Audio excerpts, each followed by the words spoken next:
우리가 지난주에 살펴보았듯이 모세의 뒤를 이어서 여호수아가 리더가 되었습니다. 그런 그에게 하나님께서 첫 번째 주신 말씀은 이스라엘에게 주는 땅으로 가라 였습니다. 사명을 주신 것입니다. 한마디로 말하면 약속의 땅에 들어가 그 땅을 차지하라는 것입니다. 그리고 다음에 주신 말씀이 오늘의 말씀인데 한 가지를 반복적으로 말씀하십니다. 강하고 담대하라. 그 약속의 땅을 차지하라고 말씀하신 이후에 한 가지를 3번 반복해서 말씀하시는데 강하고 담대하라. 하나님은 말씀을 주실 때 괜히 말씀하지 않으십니다. 그 사람에게 가장 필요한 말씀을 주십니다.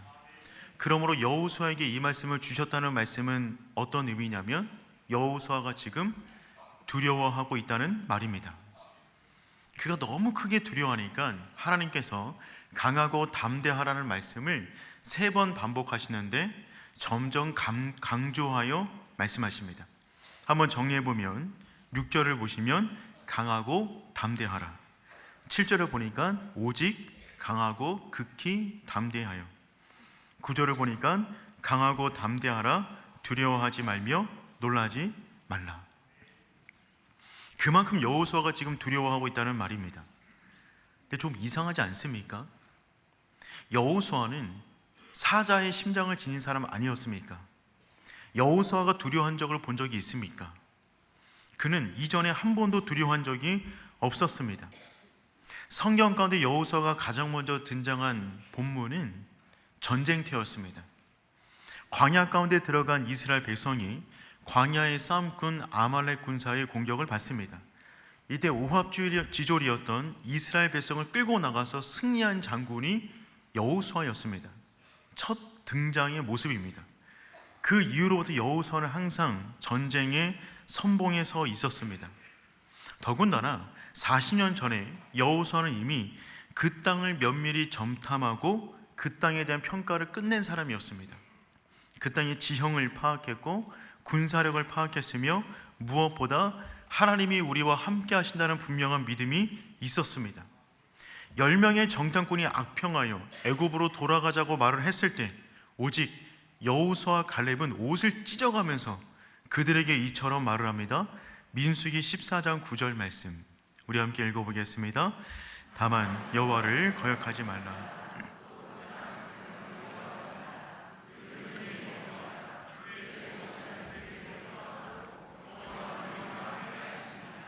그들을 두려워하지 말라 하나. 아멘. 여러분, 이 말씀은 하나님이 이스라엘 백성에게 주신 말씀이 아니라 여호수아와 갈렙이 이스라엘 백성에게 한 말입니다. 뭐라고 말을 합니까? 그 땅 백성을 두려워하지 말라. 그들은 우리의 먹이라. 식은 죽 먹기라는 것입니다.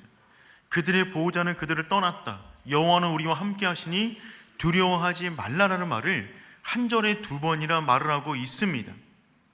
그런데 지금 이 순간에 여호수아는 두려워하고 있어요. 왜 이런 일이 벌어진 것입니까? 사람이 이와 같습니다. 사람의 마음과 생각은 우리가 붙잡을 수가 없습니다. 지금도 수많은 사람들이 이곳에 앉아 있지만 각자 마음이 어디로 흘러가는지 붙잡지 않으면 그 마음을 우리가 통제할 수가 없는 겁니다. 그때는 두렵지 않았는데 지금은 두려울 수 있습니다. 지금은 두려운데 나중에는 두렵지 않을 수도 있습니다. 생각해보면 그때는 모세가 항상 뒤에 있었습니다. 아말렉과 전쟁을 치르는 동안에 뒤를 보면 모세가 뒤에서 2손 들어 기도하고 있었습니다. 가데스 바네아에서 정탐꾼이 보고할 때도 리더는 모세였습니다. 그런데 지금 이 순간 여호수아는 모든 것을 홀로 감당해야만 했습니다. 가나안 땅에 대한 모든 정보를 알고 있었고 40년 전에 이미 두려워하지 말라고 말한 본인이지만 이 순간에는 누구보다 두려워하고 있는 겁니다. 그래서 하나님이 그의 마음을 잘 아셔서 강하고 담대하라는 말씀을 연거푸 3번이나 강조하여 말씀하고 있습니다. 사랑하는 성도 여러분, 감정은 하나님이 우리에게 주신 좋은 선물이지만 감정을 따라 움직이지 마십시오. 감정은 좋은 선물이지만 감정은 말씀의 통제를 받아야 할 영역이 되는 것입니다. 타락 이전의 감정은요, 사람의 나침판과 같았습니다. 그래서 뭐든지 마음 가는 대로 행해도 문제가 되지 않았어요. 그런데 타락 이후에 사람의 감정이 함께 타락했습니다. 그 이후에는 감정 가는 대로 인생을 옮기면 어려운 일을 당할 수밖에 없게 되었습니다. 사람은 그 이후에, 죄를 지은 이후에 마땅히 그 순간에 품어야 할 감정과 그렇지 않은 감정이 혼용하여 올라오게 되었습니다. 가인이 제사를 드리다가 하나님께 거부당했어요. 그 순간에 가인이 품어야 할 마음은 어떤 마음이었을까요? 자신의 예배를 돌아보며 회개할 것은 회개하고 보다 정직한 마음으로 하나님께 나오도록 마음을 품는 것이 맞았을 것입니다. 그런데 그 순간에 가인은 품지 말아야 할 마음을 품습니다. 동생을 시기하고 그 마음을 따라 기회를 엿봐 동생을 죽입니다. 다윗은 충직한 부하 우리야 아내가 목욕하는 장면을 보았어요. 그 순간에 마땅히 품어야 될 마음은 어떤 마음이었을까요? 빨리 그 자리를 피하여 나 대신 목숨 걸고 전장에서 싸움하고 있는 우리아와 그의 가정에 대한 감사한 마음을 품는 것이 맞을 것입니다. 그런데 다윗은 음욕을 품습니다. 그 마음을 따라 부하를 죽입니다. 타락한 이후의 감정은 더 이상 우리 인생 가운데 나침판과 지도가 되지 못합니다. 중요한 것은 감정은 좋은 것이지만 통제받은 감정이야말로 우리 가운데 선하게 다가온다는 것입니다. 하나님은 그래서 이렇게 말씀하시는 것입니다. 그 마음이 아니다. 그 마음이 아니다. 두려워하지 말라. 강하고 담대하라. 너가 40년 전에 품었던 그 마음이 맞는 마음이다. 그러니 강하고 담대하라. 사랑하는 성도 여러분, 우리 안에 지금도 수많은 감정과 생각이 올라올 수 있을 것입니다. 그 마음과 생각이 지금 이 순간에 품어야 할 생각과 마음일까요?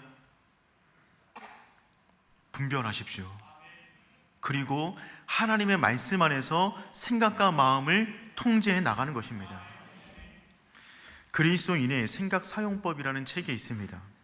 그 책의 저자는 인간의 생각과 마음의 상호작용을 다음과 같은 비유로 말을 합니다. 코끼리 위에 탄 기수를 상상해 보라고 말을 해요. 코끼리 위에 탄 기수는요, 의식적인 생각을 담당하는 사람입니다. 그의 생각을 따라 코끼리를 움직이게 하려고 하는 것이죠. 거대한 코끼리는 무의식적인 감정을 상징합니다. 훈련받은 코끼리는 기수에 따라서 움직일 것입니다. 하지만 훈련받지 못한 코끼리는 기수가 아무리 사인을 줘도 그대로 움직이지 않는 것입니다. 훈련받은 감정은 그 사람의 통제 속에 있을 수 있습니다. 하지만 훈련되지 못한 감정은 그 사람의 인생을 주도해버립니다. 그리고 통제받지 못한 감정을 따라 움직이는 모든 사람들은 훈련받지 못한 코끼리처럼 그런 인생을 살 수밖에 없다는 것입니다. 중요한 것은 이것입니다. 우리 안에 마구잡이로 일어나는 모든 감정을 다 따르지 말고 그 감정을 말씀을 따라 분별하여 움직일 수 있기를 축복합니다. 우리의 감정이 말씀의 통제 가운데 있을 때 우리 감정은 안전합니다. 감정은 불과 같습니다. 단지 화로 속에 있을 때 따뜻한 불로 우리에게 다가올 뿐입니다. 따뜻하고 좋지만 화로 밖에 있는 불은 집안 전체를 태우는 것입니다. 하나님이 주신 감정은 좋은 것이지만 그 감정이 말씀의 울타리를 벗어나게 되면 우리 인생 전체를 태울 수도 있다라는 말입니다. 그러니 사랑하는 성도 여러분, 말씀 안에서 감정을 다스리십시오. 감정의 노예가 되지 마십시오. 무엇보다 감정이 우리의 생각을 주도하고 감정이 우리 인생을 주도하기 시작하면 우리는 누구도 말릴 수 없는 통제되지 않는 코끼리처럼 살아가게 되는 것입니다. 하나님이 쓰기를 원하시는 사람은 두려움을 못 느끼는 사람이 아니라 두려움 가운데 말씀을 붙잡고 그 안으로 들어가는 사람이 쓰임받는 줄 믿습니다. 그래서 하나님은 지금 가나안 땅을 점령하기 이전에 여호수아의 불안한 마음을 먼저 점령하기를 원하셨어요. 그의 감정을 통제하는 법을 알려주시는 것입니다. 여러분, 그렇습니다. 새해를 살아갈 때 어떻게 하면 우리가 이 새해 가운데 하나님의 은혜를 누리며 약속하신 그 모든 땅을 밟아나갈 수가 있을까요? 감정을 따라 움직이는 것이 아니라 먼저 우리 내면을 점령하고 말씀으로 다스려 하나님께서 이끄시는 그곳으로 나아갈 수 있는 우리 모두가 될 수 있기를 축복합니다. 오늘 본문은 그런 의미에서 우리가 마땅히 품어야 할 용기 3가지를 말해주고 있습니다. 두려움이 아닌 다음과 같은 용기가 있어야 된다는 것입니다. 그 부분을 살펴보도록 하겠습니다. 첫 번째 용기는 이것입니다. 사명을 감당할 용기입니다. 사명을 감당할 용기. 우리 6절 말씀 함께 읽어보겠습니다. 강하고 담대하라. 너는 내가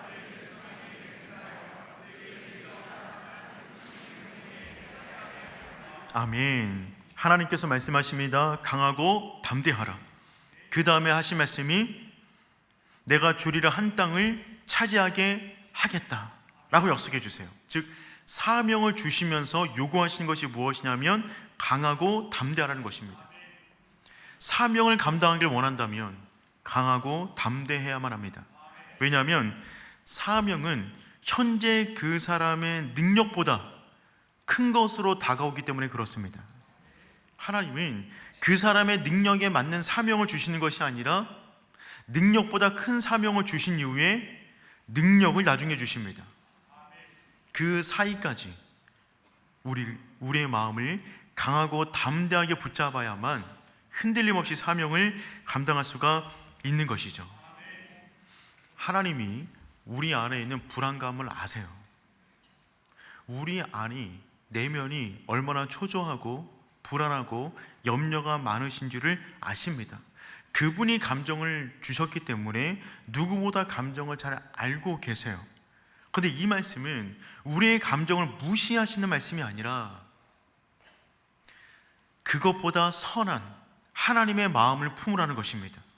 그 마음 품어도 되니 그 마음 가지라는 것입니다. 하나님께서 여호수아에게 요구하시는 것은 이것 한 가지밖에 없었어요. 가나안 땅을 주겠다고 말씀하신 이후에 하나님께서 여호수아에게 요구하시는 것은 이거 한 가지밖에 없습니다. 내가 너에게 가나안 땅을 줄 것인데 그 전쟁을 이길 수 있을 만한 식량과 무기를 어떻게 공급할 것이냐, 그 땅을 이길 전략은 무엇이냐, 너의 생각은 무엇이냐, 이런 것을 요구하지 않으셨어요. 한 가지만 요구하십니다. 강하고 담대하라. 내가 할 건데 내 옆에 붙어 있어. 내가 할 거니까 강하고 담대하게 내 옆에 붙어 있기만 하면 된다는 것입니다. 이후에 살펴볼 것이지만 가나안 땅의 모든 전쟁은 그와 같았습니다. 요단강을 멈추고 건너갔을 때 여호수아가 한 일은 무엇입니까? 강하고 담대하여 그분의 보폭에 맞춰 요단강에 발을 담근 것밖에 없습니다. 여호수아가 여리고성을 무너뜨릴 때 그가 한 것은 무엇입니까? 강하고 담대하여 7바퀴 돈 것밖에 없습니다. 해를 중천에 멈추게 한 다음에 싸울 때 여호수아가 한 일은 무엇입니까? 강하고 담대하여 하나님과 함께 전쟁 가운데 들어간 것밖에 없었어요. 강하고 담대하게 하나님 옆에 서 있었을 때 가나안 땅은 조금씩 밟아나가고 확장될 수 있었던 것입니다. 사랑하는 성도 여러분, 2026년 하나님께서 우리에게 맡겨준 모든 일들에 대하여 강하고 담대하게 감당할 수 있기를 축복합니다. 우리에게 맡겨진 그 가정, 일터, 관계, 사역, 모든 것, 그 모든 것 생각하면 생각할수록 두려움이 올라올 수밖에 없습니다. 환경을 묵상하면 두려워요. 환경은 계속해서 변하는데 그것에 따라 감정도 계속해서 변하기 때문에 그렇습니다. 하지만 말씀을 묵상하면 그 말씀은 변함이 없기 때문에 우리의 마음간에 평안이 오게 되는 줄 믿습니다. 두려움이 올 때 우리에게는 부를 이름이 있어요. 그 이름 붙잡고 두려움 속으로 들어가라는 것입니다. 그래서 하나님께서는 여호수아에게 강하고 담대하라는 말씀을 주시기 이전에 하나님이 어떤 분인지를 알려주십니다. 우리 5절 말씀 함께 읽어보겠습니다. 내 평생에 너를 등이 대적할 자가 없으리니 너와 함께 있을 것임이니라. 내가 너를 떠나지 아니하며 버리지 아니하리. 아멘. 내가 너를 떠나지 아니할 거야. 버리지 아니할 거야. 너를 대적할 자가 없어. 내가 네 옆에 있단다. 내 이름 붙잡고 두려움 속으로 들어가라는 것입니다. 군대를 가면 받는 훈련 가운데 높은 곳에서 뛰어내리는 레펠 훈련이 있습니다. 인간의 공포심이 가장 많이 든다고 하는 11m에서 15m 위에 올라가서 밑에 줄을 달고 뛰어내리는 거예요. 웬만한 강심장도 저 위에 올라가면 사색이 됩니다. 두려운 거죠. 그때 옆에 교관이 있습니다. 교관이 꼭 묻습니다. 사랑하는 사람이 있습니까? 네, 있습니다. 그 이름 부르고 뛰어내립니다. 애인이 있으면 그분 이름 부르고 뛰어내리는데, 없으면 누구 이름 부르고 뛰어내릴까요? 어떻게 하셨어요?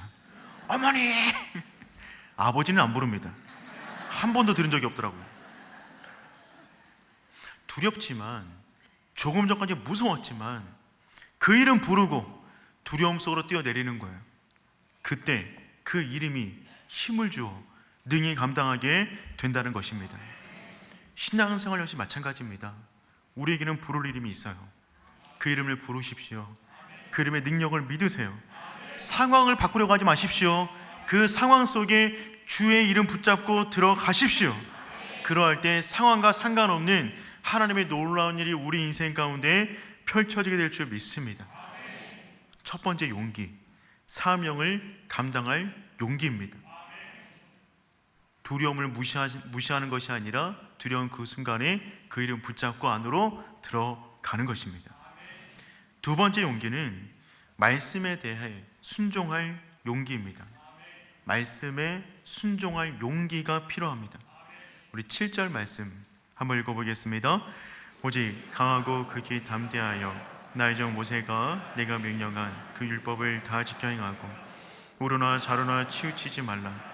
그리하면 어디로 가든지 형통하리니. 아멘. 두 번째 용기는요, 첫 번째 용기보다 더 강한 용기를 요구합니다. 오직 강하고 극히 담대히 하여. 무슨 말입니까?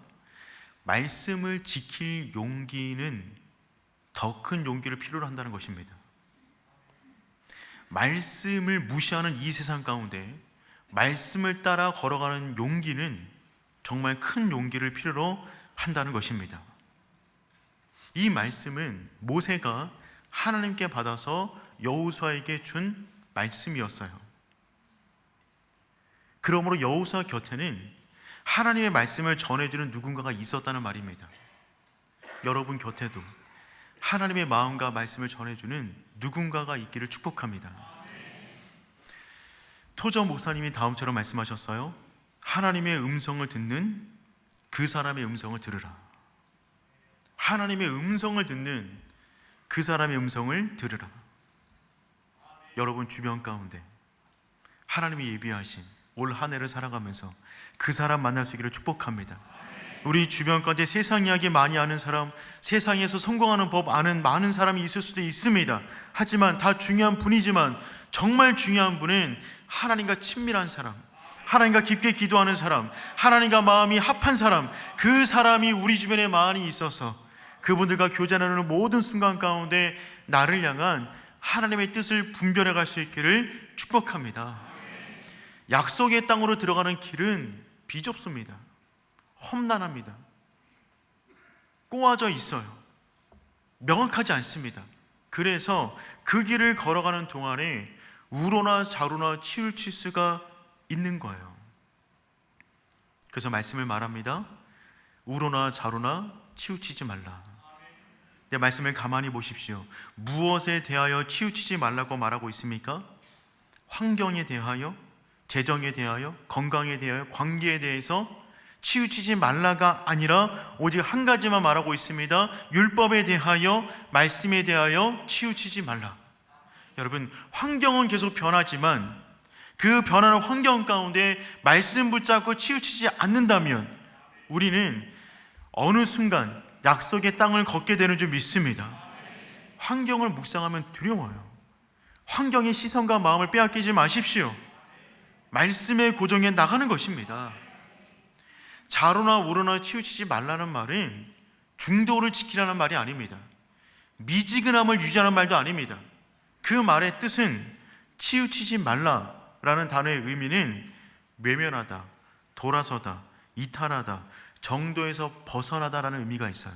즉 말씀에서 우로나 좌로나 치우치지 말라는 말은 말씀에서 벗어나 죄를 짓지 말라는 것입니다. 왜냐하면 죄를 지어 우리 영혼이 무감각해지면 말씀을 아무리 많이 들어도 그 말씀이 영혼 가운데 내려가지 않기 때문입니다. 고장난 엔진에 아무리 기름을 넣어봐야 기름을 먹지 못합니다. 죄인에게 말씀을 아무리 쏟아 부어줘도 말씀을 흡수하지 못합니다. 고장난 수신기에 전파를 아무리 많이 보내도 전파를 잡지 못합니다. 말씀에서 벗어나면 하나님의 음성을 들을 수가 없어요. 고장난 브레이크는 차를 멈추게 하지 못합니다. 말씀에서 벗어나면 우리 인생을 붙잡아 줄 것이 아무것도 없다라는 말입니다. 그래서 성경은 말하고 있는 것입니다. 율법에서 우로나 좌로나 치우쳐 죄짓지 말라. 그 상태는 우리를 정말 위험에 빠뜨리는 상태가 되기 때문입니다. 한 글을 보게 되었어요. 어떤 젊은이가 외딴 섬 홀로 사는 수도사를 찾아갑니다. 높은 바위 위에 집을 짓고 사는 수도사입니다. 그에게 묻습니다. 요즘도 악마와 씨름하시는지요? 이때 수도사가 이렇게 말을 했대요. 나도 늙고 내 안에 악마도 늙어서 더는 씨름하지 않는다오. 대신 요즘에는 하나님과 씨름하고 있습니다. 이 사람이 놀라서 묻습니다. 하나님과 씨름한다고요? 하나님과 씨름하여 이기길 바라나요? 그때 수도사가 이렇게 말을 합니다. 아니요, 나는 하나님께 지기 위한 씨름을 하고 있습니다. 하나님께 지기 위한 씨름을 하고 있습니다. 그것이 좌로나 우로나 치우치지 아니하며 말씀 위를 걸어가는 씨름이 되는 겁니다. 지금 내 상황이, 지금 내 형편이, 지금 내 육체가, 지금 내 감정이, 지금 내 재정 상태가 말씀을 지키기 너무 힘들다는 것 알고 있습니다. 하나님이 우리 상황을 누구보다 잘 알고 계십니다. 그런데 그 상황을 아시는 주님께서 말씀하시는 것입니다. 강하고 담대하라. 말씀에서 치우치지 말라. 그것이 올바른 선택이기 때문에 그렇습니다. 그러니 사랑하는 성도 여러분, 오직 말씀 위에 서 있기를 축복합니다. 세 번째 용기입니다. 그것은 두려움 속에서도 나아갈 용기입니다. 두려움 속에서도 나아갈 용기입니다. 우리 8절 말씀 함께 읽어보겠습니다. 이 율법책을 내 입에서 떠나지 말게 하며 주야로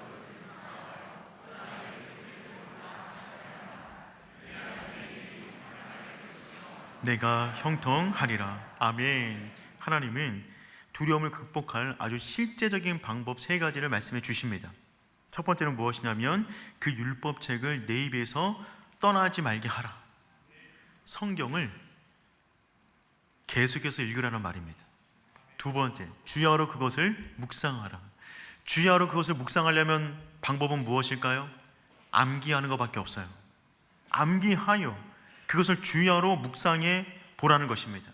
세 번째, 그 안에 기록된 것을 다 지켜 행하라. 암기로 끝나는 것이 아니라 몸에 말씀이 배이도록 말씀을 따라 열심히 움직이라는 것입니다. 이러할 때 그의 입에서 말씀이 나가고 그의 생각에 말씀이 있고 그의 행동에 말씀이 묻어 있으면 그 인생은 두려움 가운데 능히 강하고 담대한 자가 될 수가 있다는 것입니다.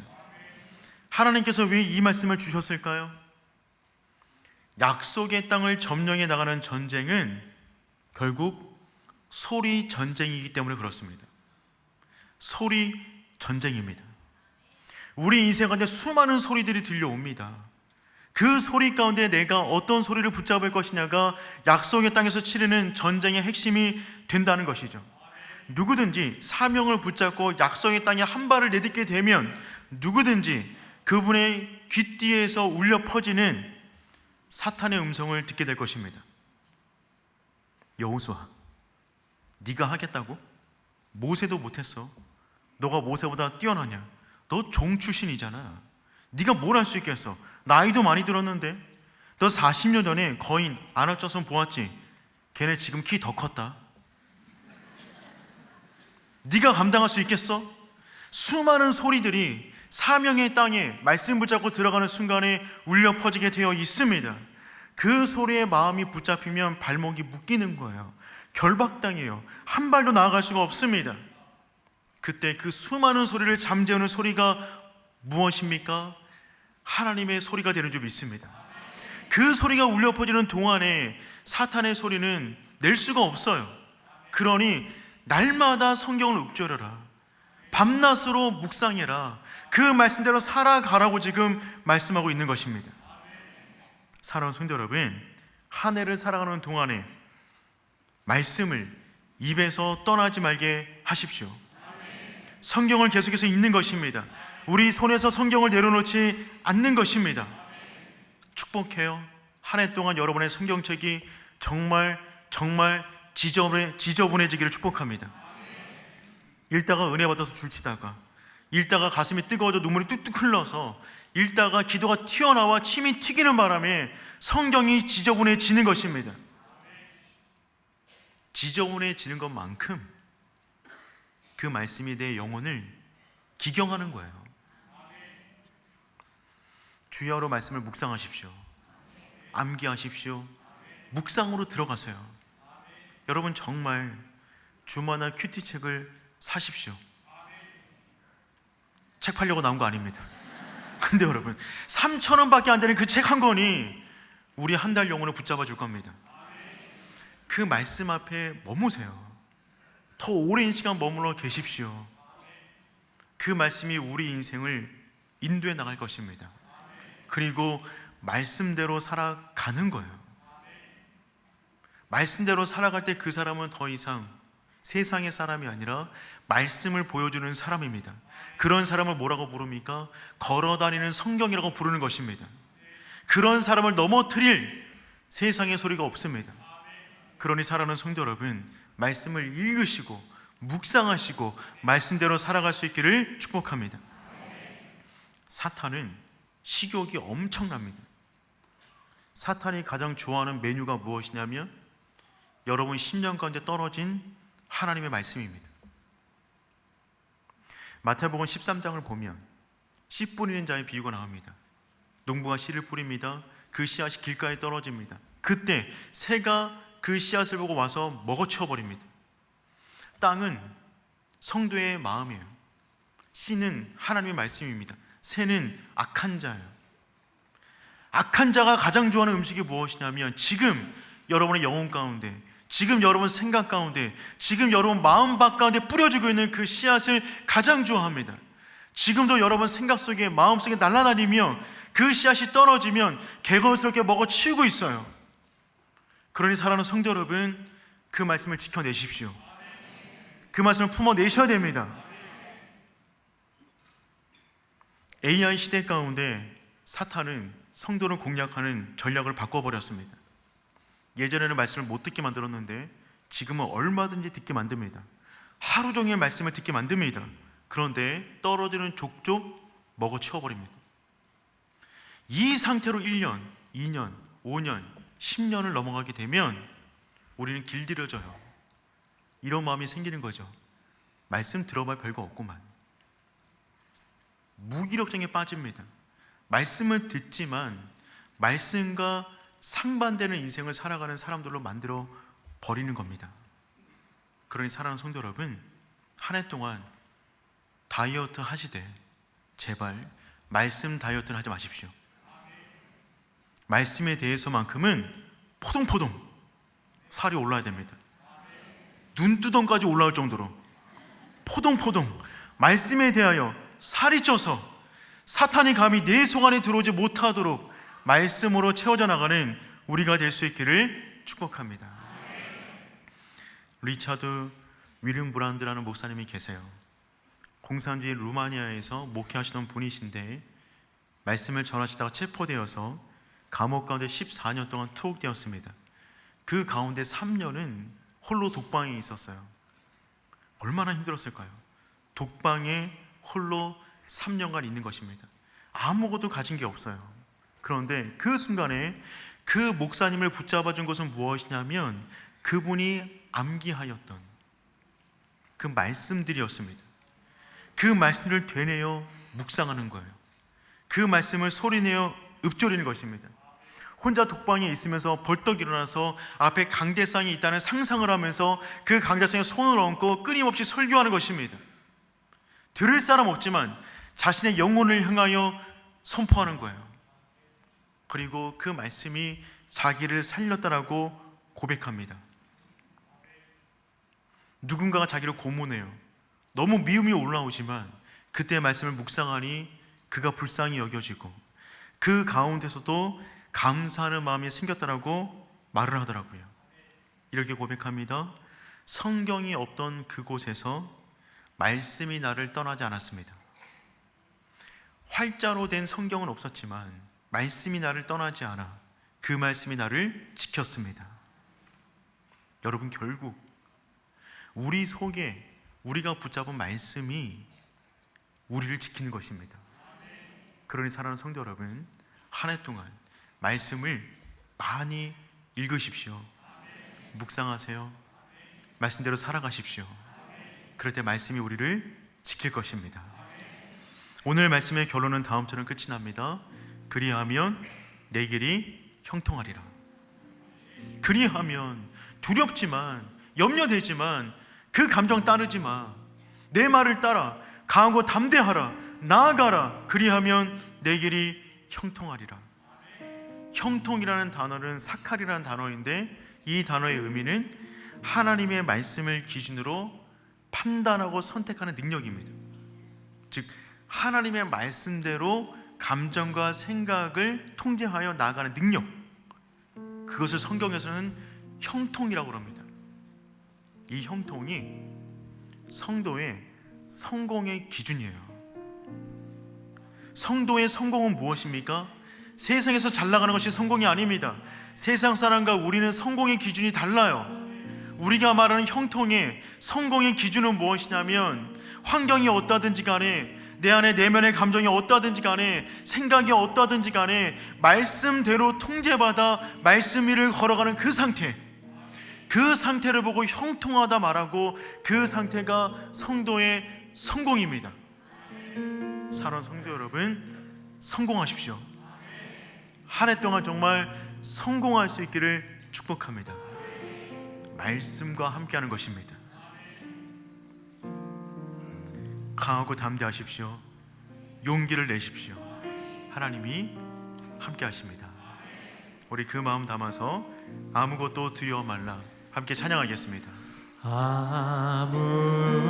아무것도 두려워 말라. 주 나의 하나님이 지켜주시네. 놀라지 마라. 겁내지 마라. 주님 나를 지켜주시네. 아무것도 두려워 말라. 아무것도 두려워 말라. 주 나의 하나님이 지켜주시네. 놀라지 마라.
감정을 따라 움직이지 마십시오.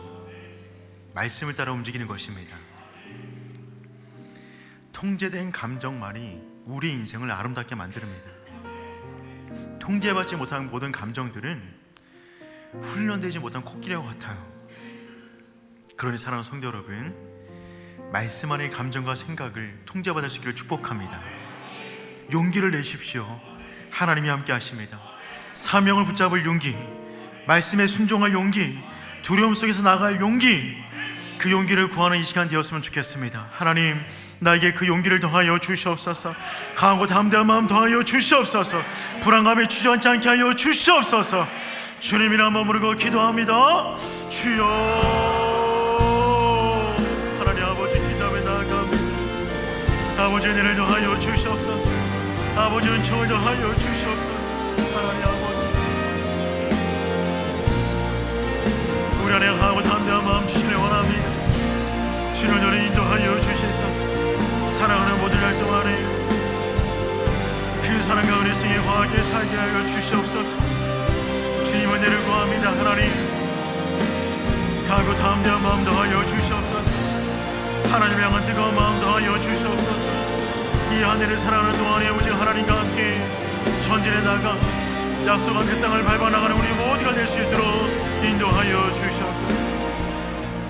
하나님 감사합니다. 우리의 마음을, 우리의 생각을 다스려 주시옵소서. 하나님, 우리의 마음, 우리의 생각 우리가 통제할 수 없습니다. 주님께서 말씀하여 주시사 모든 마음과 생각이 잠잠해지게 도와주시고 그 가운데 마땅히 품어야 할 마음과 생각을 품고 나아가는 우리 모두가 되게 하여 주시옵소서. 강하고 담대하라 말씀하신 하나님, 우리가 두렵지만 그 말씀 의지하여 용기를 내겠습니다. 우리와 함께하여 주시옵소서. 사명을 감당할 힘을 더하여 주시옵소서. 말씀에 순종할 용기를 더하여 주시옵소서. 두려움 속에서도 하나님의 함께하심을 믿고 한 발을 내딛는 믿음을 우리 가운데 더하여 주시옵소서. 그러게 한 주간을 살아가겠습니다. 살아가는 모든 날 동안에 살아계신 하나님 경험하는 복된 한 주간 되게 하여 주시옵소서. 이제는 우리 주 예수 그리스도의 은혜와 하나님 아버지의 다함이 없는 사랑하심과 성령님의 인도하심의 은혜가 두렵지만 말씀에 의지하여 강하고 담대한 자로 살기를 다짐하는 주의 백성 머리 위에 이제로부터 영원까지 항상 함께 하시길 축원하옵나이다. 아멘.